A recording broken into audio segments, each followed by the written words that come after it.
बहुत समय पहले की बात है। एक विशाल साम्राज्य में विक्रम नाम का एक राजा रहता था। वह न्यायप्रिय, वीर और प्रजा का सच्चा संरक्षक था। उसका महल सोने चांदी से सजा हुआ था, लेकिन राजा का हृदय सरल और दयालु था। राजा विक्रम हर सुबह प्रजा की समस्याएं सुनने के लिए दरबार लगाता था।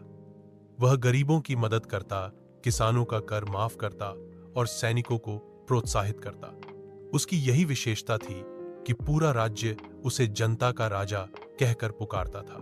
एक दिन पड़ोसी राज्य का लालची राजा युद्ध की तैयारी करने लगा। उसकी इच्छा थी कि वह विक्रम का साम्राज्य छीन ले।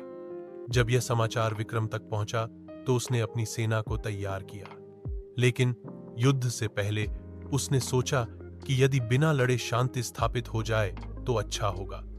उसने अपने मंत्री के साथ संदेश भेजा कि युद्ध से किसी का भला नहीं होता, आओ मिलकर मित्रता करें। परंतु लालची राजा नहीं माना और हमला कर दिया। युद्ध शुरू हुआ। विक्रम स्वयं घोड़े पर सवार होकर सबसे आगे लड़ा।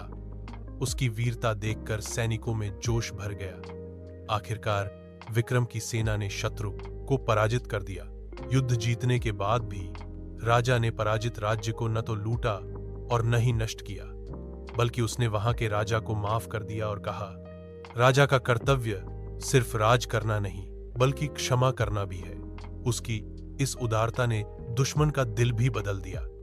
दोनों राज्यों में शांति स्थापित हुई और जनता सुखी जीवन जीने लगी। इस प्रकार राजा विक्रम न केवल एक महान योद्धा बल्कि सच्चे अर्थों में एक आदर्श राजा साबित हुए।